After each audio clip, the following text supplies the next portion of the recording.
good afternoon, everyone. In a constantly evolving audiovisual landscape, creating international property has become a key strategic asset for producers.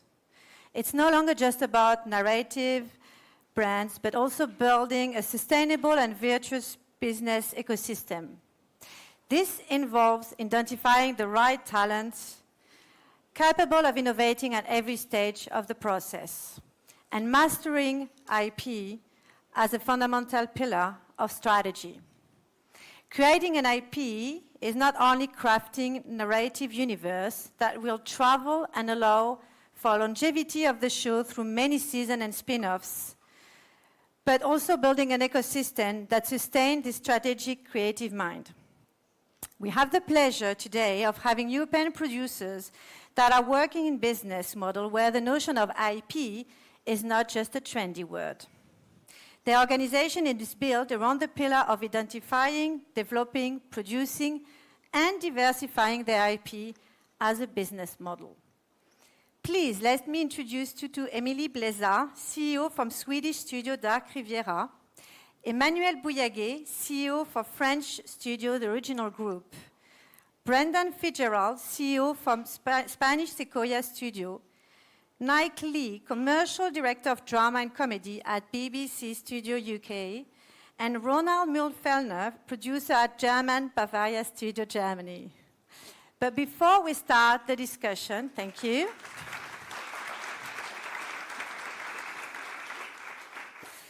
But before we start the discussion, please, let's first have a look at some great reels.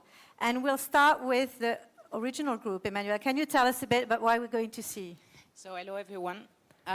So I'm not going to show you a trailer of our next production. I'm going to show you a clip that we produce to accompany the series La Maison for Apple TV+, with the strategy of blurring the line between fiction and reality. Thank you. I know. It's not this one. It's not this one. Can you please stop the video? It's not the right one, please. Sag mal, womit habe ich das verdient? Entschuldigung, was machen Sie hier genau? This is not a French show. Sorry, it's Germany, if I got the language correctly. David. Wo ist denn das Sekretariat? Komm, Ende ist Schluss. Sorry. Could you please the first video? No. The one, La Maison. Fashion show.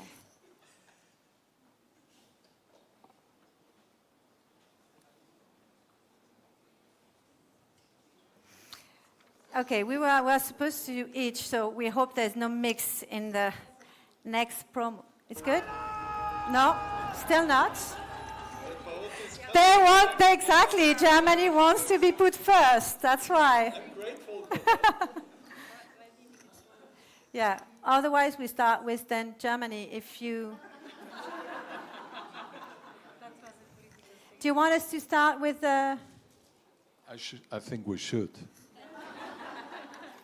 On peut prendre la première vidéo du coup? La vidéo, on laisse celle-là de l'Allemagne? So we'll keep the Germany video first and we'll talk about Germany first. I would love you to introduce you, but I don't know if they are going to go to this video or switch to the other one. C'est réglé ou on enchaîne?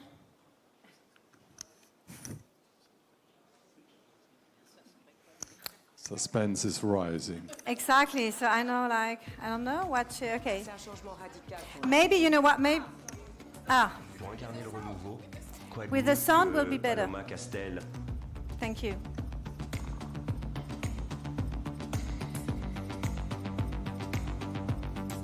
Paloma a ce feu sacré qui va lui permettre de se réapproprier les codes de la maison et de faire quelque chose de tout à fait surprenant et d'exceptionnel. Voilà, faire du neuf avec du vieux, ça a toujours été mon truc. C'est pour ça que je suis là, pour réveiller le dû, pour réveiller le monde de la mode parisienne face à l'urgence climatique, face aux vrais problèmes que cette industrie préfère ignorer.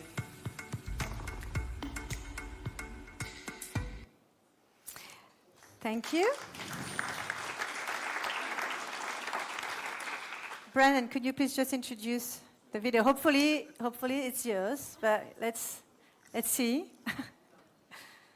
This is our first year sort of en masse here at Series Mania from Sequoia Studios. I'd like to show you, for those of you who may not be familiar with our company, a clip of shows that are coming out in 2025.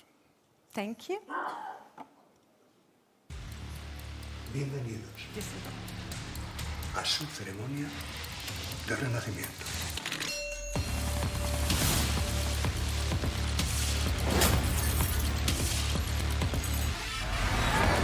¡Policía! ¡Al suelo!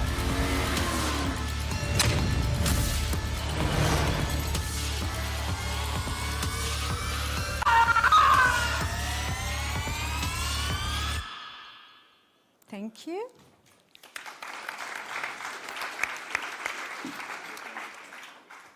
Nick, yeah. Yeah, so I'm going to show you a show reel of some of our returning brands, just leaning into the word sustainable. These are the shows that are coming back. Obviously, we've got dozens of new shows coming out this year, but the other reason I wanted to show you this one is it's got a few clips of Death in Paradise in it, which is one of our biggest and most valuable pieces of IP. There's now 3 spin-offs. I believe it's very successful in France. So yeah, enjoy. Thank you.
And now it's your moment, Ronald. Yes, you can enjoy it now the third time, but this time take a closer look, please. Now it's just we assembled some of the shows we produced last year with a focus, of course, of the returning productions where we had a long prolongations for a long time. And there are one or other clip of a show which we hope will be prolonged this year or next year. Thank you.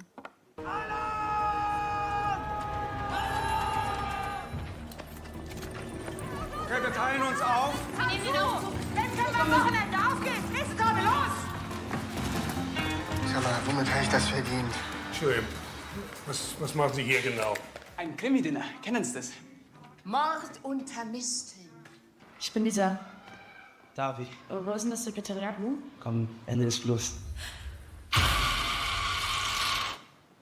Ja. Folgendes, es gab der Leichen. Soll ich die Polizei holen? Die Polizei bin ich. Den Typen kaufe ich mir. Ja, Frauenpower. Wie heißen Sie? Mein Name ist Stadler, Grippo Rosenheim. Das ist mein Kollege, der Herr Hansen. Sophie Maybach. Alvaro Cucasado. Sind Sie der Herr Beckenbauer? Wollen Sie mich jetzt verarschen? Dobry den. Hallo, ich bin Oksana. Wieso hast du mir gestern nicht gesagt, dass du Anwalt bist? Wieso hast du mir nicht gesagt, dass du Richterin bist? Erschienen ist Herr Josef Gschwind. Also das sind doch Sie? Auch wenn Sie das jetzt vielleicht nicht mehr sein wollen. Ich brauche doch kein Stück scheiß Plastik, um zu beweisen, dass ich Georg Weiser bin. Er ist die Polizei. Entschuldigung, ist ein Kollege von mir, Rechtsmediziner, Professor Börne. Ja, ich bin Arzt. Guten Tag, Frau Jena-Grazia. Ich bin Ihr ehrenamtlicher Sterbebegleiter. Ich habe mich mit Käthe auf tiergestützte Therapie spezialisiert. Dein neues Jahr wird ein besonders schönes und aufregendes Jahr. Wach auf, Kleiner, es lohnt sich.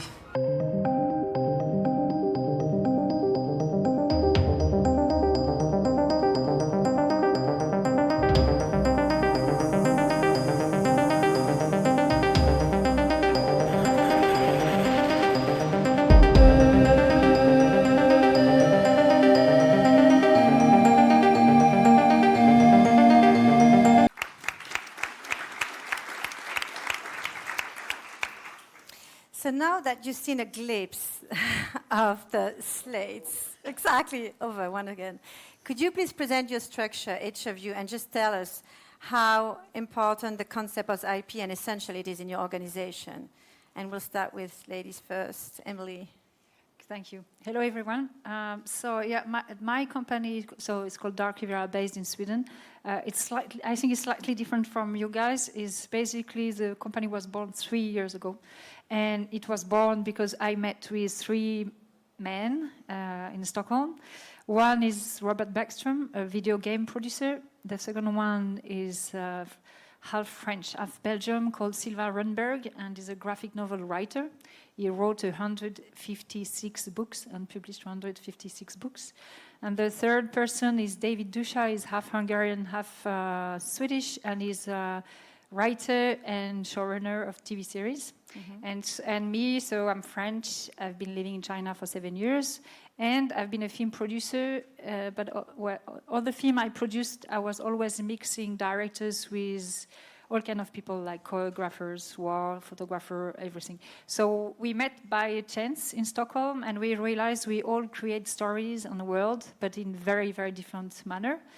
And so we decided to set up this company. And so the core idea of the company is like each time we come up with one idea, we all sit down around that idea and decide, okay, this idea could be this as a film, it could be this as a TV series, or we could do that game out of that idea, or this graphic novel. And so when we start to develop an idea, we look at it from this, call it 360 approach. So the notion of IP is the base of the company, really. Thank you. Emmanuelle? So Top is a French production studio created 15 years ago. The company is the production company of Le Bureau des Légendes with Fédération. And we produced last year for Apple TV Plus La Maison, fashion TV show that you just saw the clip.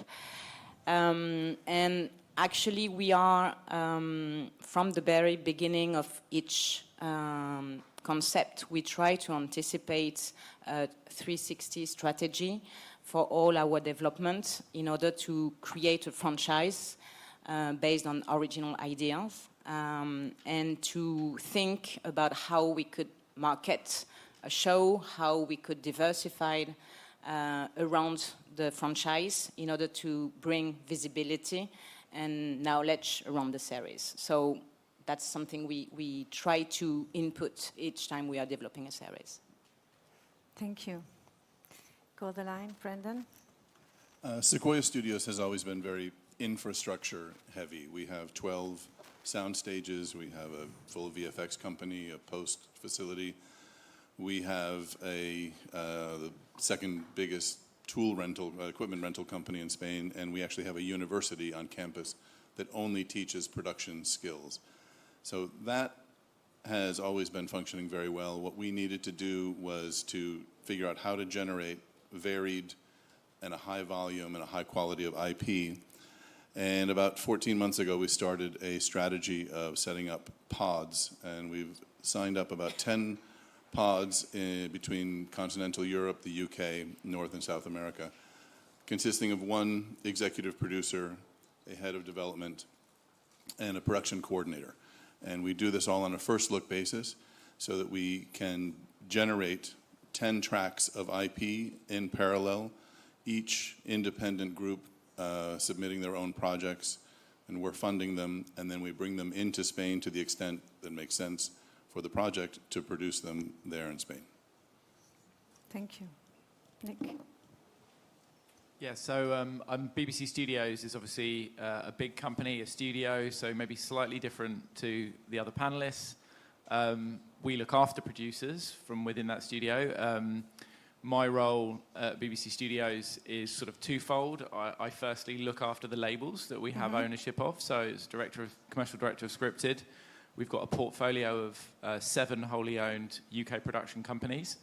And then we have a number of arrangements with other production companies, first looks, minority equity positions, overhead development spend, drawdowns, a various range of deals.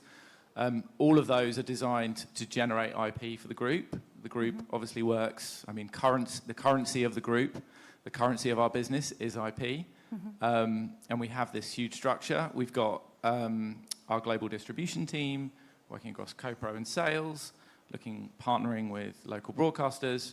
We've got our international production teams across many territories, including, with a shameless plug, Ghosts France, which is coming out on the 9th of April for Disney+. The Ghosts franchise, which is made by Monumental, one of the companies we partner with in the UK, is a great example of what you can do with comedy IP and the value you can create there in the reversioning of that.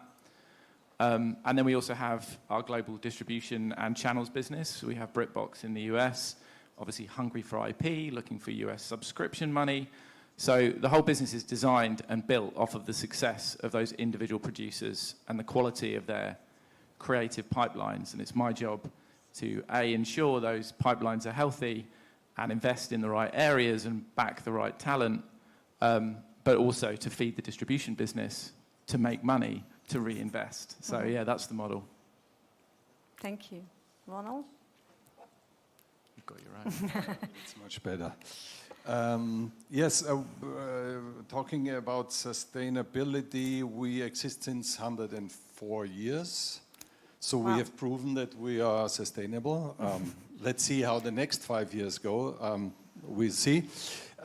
We are also, like you, Sequoia Studio, with also 12 stages. And also post-production facilities and VFX and also facilities, services, all kind of services around the production business. And the core of our production business is not the stages, it's not the services, it's producers who develop IPs.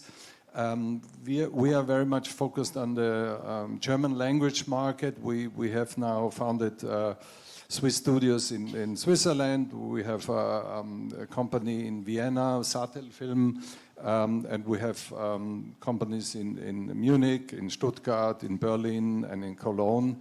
And our business, our core business is to develop stories which we then can sell, finance, produce, and distribute.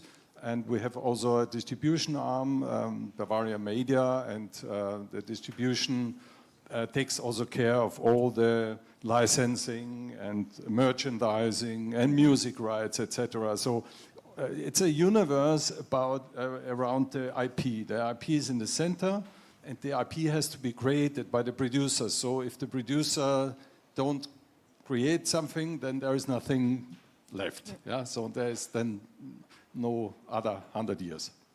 Okay, thank you. So we have kind of a small to big groups from 3 years to 104 years old. You all are architects of IP in some ways. How do you envisage your project at the beginning? Where do you start with to create an IP? Emmanuelle? We stay on the right order. We can do the right order, wherever. So us, we are, all the partners in the company are creators. So it starts with us, ourselves. We start with an idea, but sometimes, the idea is like, I don't know, it could be like a car, it can be anything, it can be a store. We also work with a lot of other people, like with investigative journalists, for example. So we start sometimes with stories that they have been inquiring for 20 years. It can be a character, it can be anything as a creator, it can be anything. But then, of course, we very quickly look at it and to see the narrative potential and see, okay, which kind of narrative goes to which platform. I give you an example. We're developing a cop show that takes place in Sweden. It's a Nordic pink, I will call it. It's because it's funny. It's not a Nordic noir.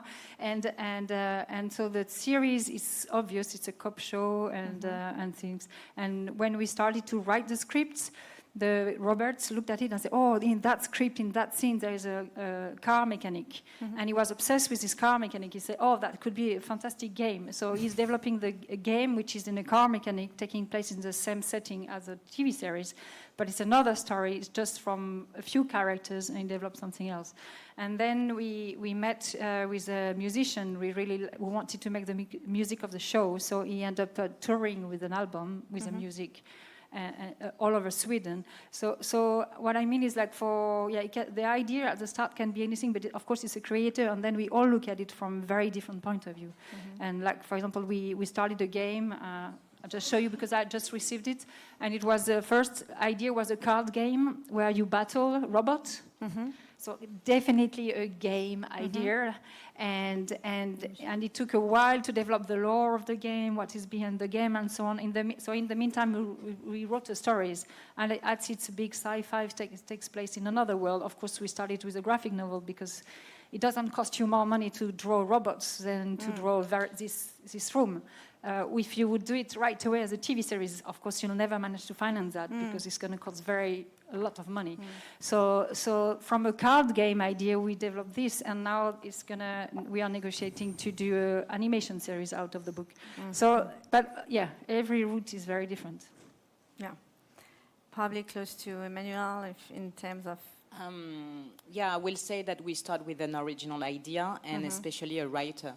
And the way we work, especially with that aim of creating a franchise, is to try to find a showrunner with around him or her some writers, senior writers and junior writers, in order to start working on the show, most of the time without any broadcaster attached, and try to think, as I said before, anticipating a little bit the strategy and how we can build with the recurring series. That's the usual way, I will say, within the company. And then, because within the company we have a publishing company, we, in the past, co-edit a lot of books around the Bureau des Légendes. And then we made a step aside. We decided to create a book.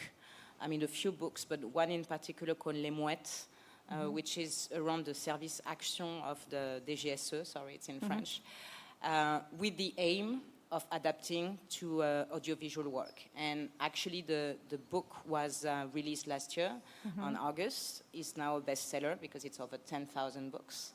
And in the meantime, we developed with Thomas Cantaloupe, who is the writer of the books, and Corinne Gaffin, who is a writer, a synopsis and a treatment in order to pitch to different broadcasters. That's another way, around. To create our own IP. Yeah. Okay. Brandon, yeah. We try to bring in a client as soon as possible. Once we have, for example, a script and a Bible, we want to try to keep these as commercial and sort of quality commercial. Bring in a client and also figure out how we're going to price this, because if we want an IP to actually live its full life, we want to make sure that we can do it for a smart budget and really get it out into the market. So for us, it's not only the quality of the IP, but also its commercial applications. Nick, yeah, how do you on your end?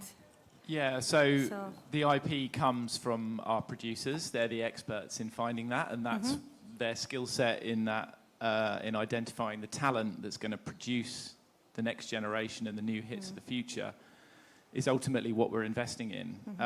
And, you know, the prize is huge. You know, the treasure that is created out of the minds of a writer that can sustain a producer for decades. If you look at catalogue sales and really valuable franchises that we'll continue to talk about and reboot and remake for years and years and years. I think, you know, you hope that you're going to retain 100% of the rights in the IP and that you're getting in at the first possible stage. That's the preferred position. But clearly, a good idea can come from anywhere. So, we option books. We listen to a lot of podcasts. Our producers have talent scouts that are out there. We have writers' schemes. All of these things are funded centrally by BBC Studios.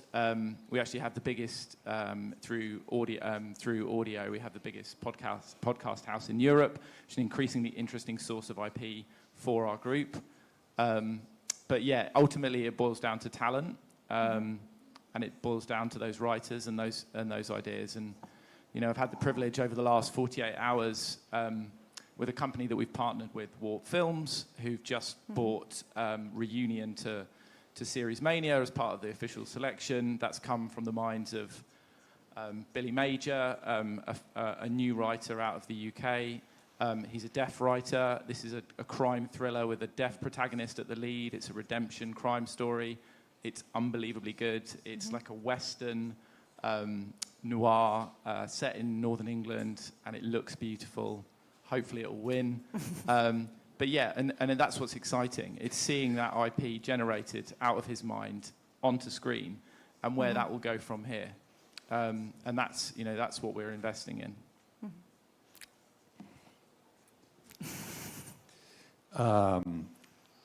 Me personally, I don't like the term IP, to be honest, because every idea which can be legally protected is an IP. Yeah. But you cannot sell every IP.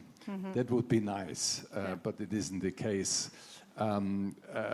We do Broadway the hard way. So the relation between what we develop and what we sell was better already. It's getting more complicated all the time.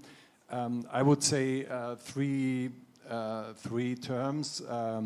Observations, we have to observe the market, of course, what the market is willing to absorb or to finance, and we also have to work according to the very special structure in Germany, with the public broadcasters still very much in the lead, and they have very hierarchical structures, and we have to see how we work with them, and we have to observe what's behind all the commissioning editors than the audience really wants. And with all the disruptions in the market now, with all the competition which we have, also not only the OTT, but also the influencer marketing. There's this influencer creators, they take more and more of the audience time, the podcasts, of course. So these are not only sources of inspiration, but they are also competition. And this competition is quite fierce, and also, of course, the OTT like YouTube and Netflix and whatever. So it's getting more and more difficult, and now with the rise of AI, there will be a different kind of films which will all take a lot of attention. So you have to be on your toes all the time. The second thing is, of course, you have to be in contact with all the talents, as you said. This is key, because the best IP you cannot sell if you don't have the right talent for it. So it's that simple. But not every talent is right for every broadcaster. So you have to differentiate, and also very good observation what you can do and what not. And the third thing I wanted to mention is innovation. It's most of the time we cannot reinvent the wheel, but we try to make incremental innovations. And part of what was shown here, it doesn't look like an innovation. It was created like 22 years ago. It's a cozy cop show. And the only thing which was really innovative at the time was that the crime did not matter. So the the crime case had no meaning whatsoever. It was only about the comedy inside the cop situation. And that made it enormously powerful, and we have now, until now, over 600 episodes of this crime show, 600 hours.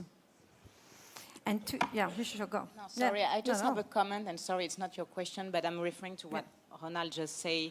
Like, not being very happy about the word IP. And it's true that IP is having maybe a legal sense, like retaining the IP. And I guess, I mean, the correct word is original idea, and it's what we develop, and most of us are developing in order to build franchise. I saw this morning on the keynote that there was like 25-26% of the series released which were coming from pre-existing IP. And it's important to say that creating original franchise or IP is tough, because obviously you don't have the knowledge, the marketing that can exist previously, because the IP is already well known. And that's all the sense of what I was saying before about how you create a franchise and what do you bring in the efforts of writing around the writer and around the script that you develop. May I add something? It's very interesting because I would much more prefer format. Because once you create a functioning format, this has a life of its own, like you told before, longer than the writer maybe lives. And the interesting thing legally, in Germany, formats cannot be protected. So, for example, a pop idol cannot be protected in Germany. Nobody would dare to reproduce it. But so the key word for me in my work or in our work is not even legally protected. Yeah, it's very. We'll see a little bit later how it's different per country. But one important thing that you mentioned is a crucial point in original ideas that would become IP is the talent. How do you source your talent? We spoke a bit about book and video games, and how do you, we talk about university and as well as Sequoia, like you have, so can you talk a bit about how you source your talent and what's your method to find the right talent to tell the right story? Whoever wants to go first. I can go. I mean, we are talent as a founder of the company, so it's like you're out of the game. You already have your talent. I hope some people think that we have talent. That's another question. But we are talent. But still, we work. We bring in a lot of other talents as well, because there's a lot of projects, and again for different formats, so you need different skills and so on. So then we look for talents kind of through, let's say, themes when we want to work on this theme or this genre. So we look for talents for a theme because they know a topic or because they have a very specific skills to bring on board and to help us, the creators, to develop it. So we do scout talent a lot as well throughout Europe, but of course it's slightly different. Nick? No, Brandon. No, sorry. So our writing talent comes from the pods. We then turn to directors for television, really, to help drive the on-camera talent, to try to get top on-camera talent. These days, you're really looking to directors who can add something new to the story, to the format, to some sort of a twist to the show. And the writer, where do you source? And usually, do you have specific? We have been sitting with people for the last 14 months and just offering the opportunity to get paid to come up with good ideas that would work in their culture that we could produce in Spain. Okay. Commercial. Yeah. Nick, I think, again, this is a skill that I admire and respect hugely from producers, and it's ultimately down to one word, which is the relationships that they can form with talent.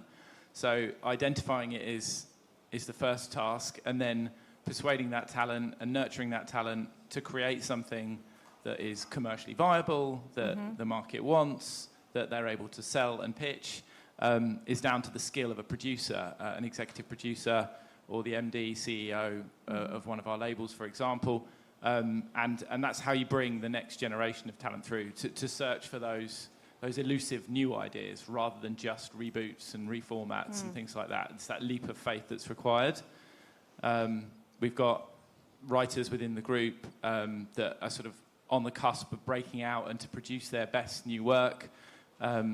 House, one of our producers, is working with Charlotte Reagan, who's just had her first BBC show.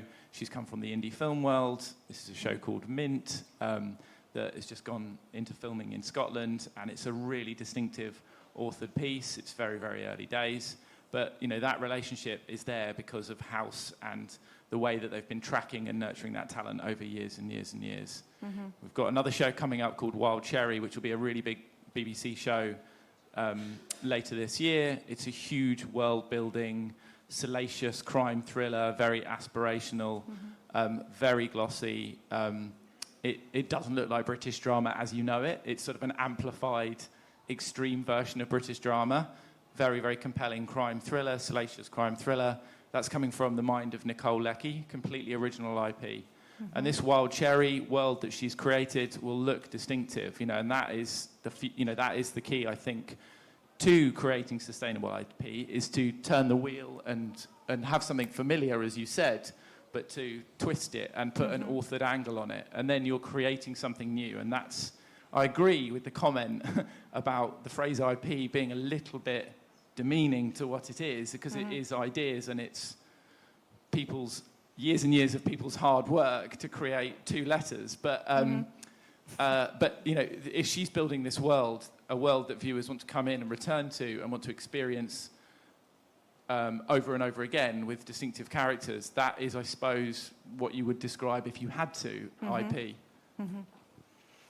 Ronald, can you, I totally agree. In America, there's a funny definition of a producer. A producer is somebody who knows a writer. So I think that defines already, or is an answer to your question. As a producer, if you can do nothing else, but you know some writers. So you have to screen the market for the best writing talents. And sometimes you have to chase them like a stalker for years. That's very, very true. But on the other hand, we are trying to be on the source. So going to university, I envy you for your university which you own or which is on your side. But we have a university in Munich which is quite close, and we have a close relationship with them. And the funny thing is that when you spot the exceptional talents, there's a very little time window where you still can get them, and then suddenly they are unavailable, or again you have to stalk them for years. That's very interesting. So some of the talents, it's not true, but some of the talents, you spot them and you think, interesting, and then when you're not quick enough, boom, it's gone. And so we try to be really on the source and see the grass like it grows, and spot the talents as soon as possible. And therefore also we take part in like mentorship programs in the frame of awards. For example, awards in the Neue Deutsches Kino, where we then have a mentorship for the best screenplay.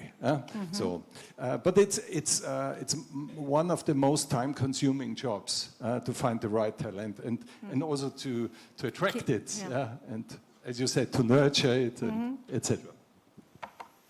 Emmanuelle, you want to talk a bit about how you you were listening and almost forgetting.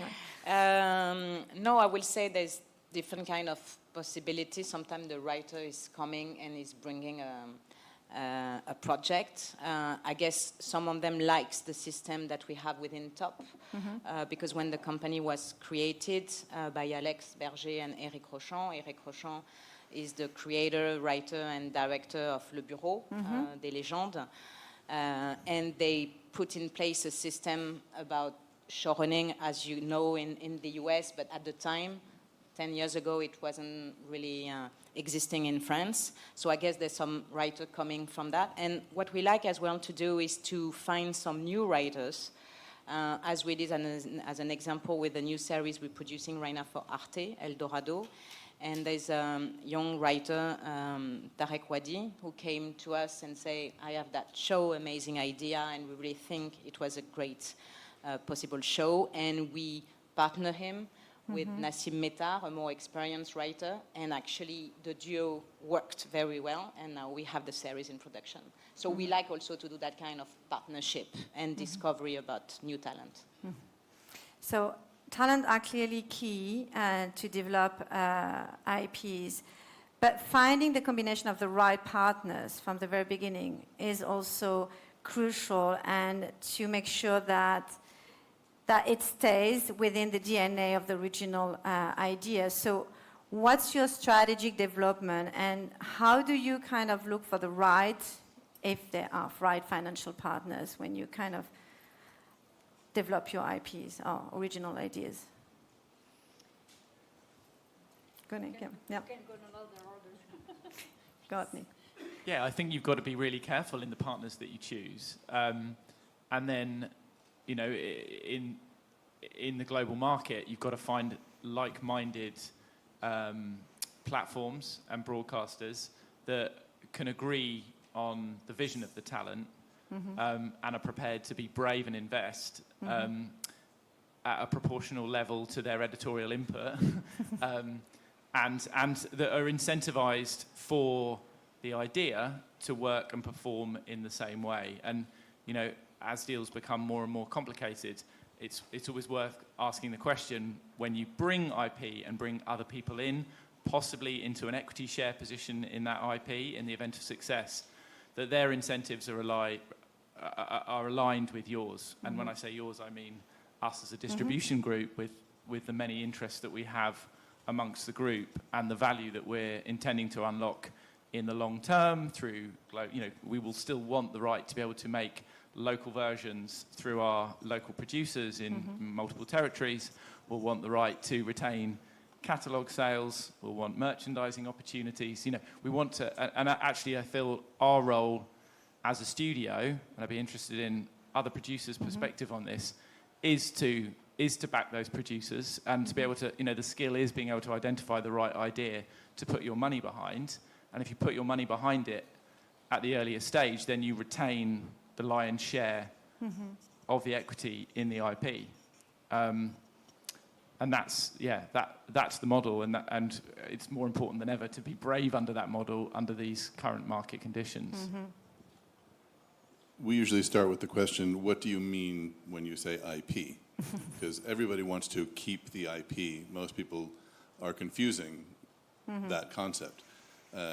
We always treat it as three different buckets: the actual ownership of the program itself, the actual underlying intellectual property, which is the IP, and the money that spins off. And you can slice and dice those many different ways. And a lot of times what people are really interested in is to just get a fair deal on the back end that piece of production spins out, without really having to have any ownership in the show, and also without having to own any of the IP from which it sprung. And so we try to, very much in the spirit of aligning their interests with ours.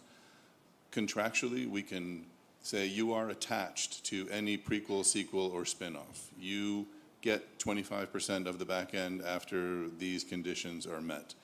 We're going to own the show, we're going to keep the intellectual property, but we will do everything and anything possible contractually so that you receive all of the benefits of being an IP owner or of splitting the IP, which is another thing that we don't like to do. But there's no sense today when you find a good partner, you need to hold on to that good partner. So treat them well and figure out a way to do it which is best for the show and for the possible continuations in whatever form that is, on ice or T-shirts or what have you. But establish what everybody is talking about first is what we do. Yeah, I think it's very interesting to differentiate the commercial revenues and property, because as a producer, otherwise you get stuck completely with your project. And us, we have different levels of complexity, because first there is a rights with the writer, but this is easy because we are the writer and we commission work, so we own everything that we commission. But then it gets more complex when we go to the TV people, of course, and we need to share revenue. Best way would be only to share the revenue, but usually you also need to share the property as well if you don't have such a good deal. But then the other complexity is that I have to go to the video game publisher, to the book publisher, and to the TV broadcasters, and they all want the same rights. And the book publisher, even if they're going to pay only 50,000 euros to make your book, to pay for the book, they're going to want the game rights and the audiovisual rights, and then most of the time don't do anything with them. Sometimes they do. Some very good publishers actually sell the rights, but they want those rights anyway. And me, I cannot let go of those rights. Otherwise, I cannot do the video game, and I cannot do the TV series. Same way with the game people. When I go and see Electronic Arts, they want to have all kind of licensing, merchandising, my mother, apartment, everything. And so there is a big, we have been really preaching for 3 years to try to make the people from different industry understand that we are happy to share the cake, no problem, but you need to let us the rights, or otherwise the IP would not exist. You'll have maybe one book, or you'll have maybe one TV series, or maybe one game, but that's it, because everybody's from different industry and they don't work cross industries, most of them. So yeah, it's a big challenge. Top was created especially with the Bureau des Légendes, and so for 7 years, 95% of the activity was around the bureau. So it was focused on the production and the writing and everything. And then the company decided to invest massively in the development. So I will say the first partner obviously is Stop. We really invest, and I guess it's part of the risk that we're taking as producer. And also we were helped by the fact that the bureau was a huge success, and so we got a lot of revenues, of course, that we share with our partners. But at the end of the day, that helped us to invest in the structure, in the writing. We took some risk in order to have that multiple kind of series. So I guess the retaining on the IP is really something we are very, I mean, it's the DNA of our company, so it's minimum 50% for us. We won't compromise on that. And it's not only a question of revenues, it's also a question of control, not just control to control. It's just to be able to keep the DNA. To keep the DNA and to be able to exploit the merchandising, or as we did on the bureau. I mean, for the benefit of the series, audience, for the benefits of our partner Canal+. But we are the best one to do so, because we did only the bureau for 7 years, so we know the property and we bring on the property. And you were mentioning retention of IP, but that's also depending on your territory and what's, from a legal point of view, it's possible or not. So that's very different from your... So maybe you can talk a little bit, and then we'll go to just a little bit about... I mean, obviously in the French market, we have regulation that gives certain obligation to the broadcaster and the platforms, and so they have to invest in independent production, which means that the IP needs to remain with at least for most of it, needs to remain with the producer. So obviously it helped in the negotiation. It's still a negotiation, but that's really something we won't compromise on.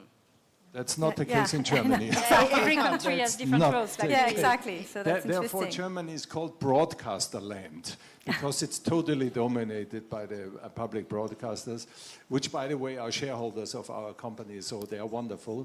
No, but what I wanted to add is to what Brendan and Nick was telling, just that the wooing process, when you start thinking about who is your partner, you end up in a marriage. Once you make the contracts and once you do it, the IP together, it's like a marriage. And so it's very important to have a very close look if you really want the same number of children, and how the house should look like, and who washes the dishes, etc. So it's dog or no dog. It's such important questions. My greatest failures as a producer have been when I was too fidgety to. I have a partner, wonderful. I get the financing. And I didn't take a close enough look to whom I'm marrying for this project. And then when you find out that the vision is very different, and that there is no dog and no house and no children, and then you are, I don't say the word. Yeah, it's an interesting image, and I think it helps really kind of understand. So, yes, the partners, the talent, and retaining IP are all very important in the model. how do you leverage your IP rights? We talk a bit about that to raise finance for the project. So we talk about, I would say a bit about diversification as well. Nick, you mentioned licensing. So yeah, what are the main aspects that would help you actually in that area in terms of diversification? How do you were saying also, Emmanuelle, about Le Bureau, but like the escape game, everything you have created around to make like raise of the IP and continues. How do you? I mean, obviously, diversification is an important part of retaining the IP. And on the Bureau, of course, there was all the work on the broadcast, on the writing, of course, at the beginning. And then there was a few willing to raise the exposure, as I was saying. So we made some books around spy, around the Bureau. We made an escape game. For the French one, I would recommend to go to an escape game. It's an amazing escape game, even an immersive game, which is a success for the past 4 years, actually, and getting some revenues, and continuing giving the exposure on the Bureau. And of course, there's some additional rights, like the remakes that we kept as well. And so recently we made a deal with Paramount and 101 Studios for the agency that you can screen on Paramount Plus and soon on Canal Plus. And again, that's the US remake of the Bureau. US remake. I mean, the last season of the Bureau was in 2020, so some time ago. And the exposure that we have through diversification, through the remake, and hopefully with other seasons, obviously is important to keep the franchise alive. Yeah, absolutely. Yeah, Nick? Yeah, I would just add that it's about fairness, isn't it? It's about the proportional risk and reward for every partner. So less about leverage of IP, as in just creative respect as to where it's come from, and respecting that, because once you're in that partnership and you're in a creative relationship, you're ideally in it for the long term. That's how you unlock the most value. And so everyone has to go on the same journey, and that goes right back to the original creative. You know, whether they're contractually across every single reversion or whatever, you've got to respect where that idea came from, and you've got to take everyone on that journey with you. I think the fairness is absolutely key. I think also you can overlay that with a commercial perspective, just to try to avoid, with your partners and selection of your partners, to avoid rights graveyards. So that make sure that you're with people who can actually turn those rights into something. And in terms of 50-50 or not, if I have 1% and you have 99%, the only thing I can do and the only thing you can do is block each other's ideas. And so really holding on to 100% and treating your partners contractually in such a way as they will join you on the ride and they will drive part of the ride. We really like that as a philosophy. If we start parceling out the IP, we're all just able to stop each other's ideas. So keeping that idea centrally and making sure that everyone feels part of the future is something that has worked for us. So. And because we are in the marketing and in innovative part of the forum, marketing and communication are tools that are also help spread the word about your IP. So maybe Emmanuelle or Emilie, you can talk a bit about the marketing aspect and how you integrate that into the reflection of the IP and how you work with all marketing and comms. Yeah, I mean, we work on another level, I think, than you guys. But so what we do, like when we make different formats, it's not a spin-off or something else. So we don't, like the graphic novel is not a spin-off of the video game, it's another thing from the same universe. World. Yeah. So it's not a marketing tool per se, it's a piece of art in itself. But of course, because we develop projects for different platforms, then we have several marketing partners, because the book distributor is going to work for us, the game distributor is going to work for us, and the broadcaster who is going to buy the show is going to work for us as well. So we can cross-collateralize and build on different platforms tools for marketing. So it's another approach, and a small scale. Actually, we are a very small production company.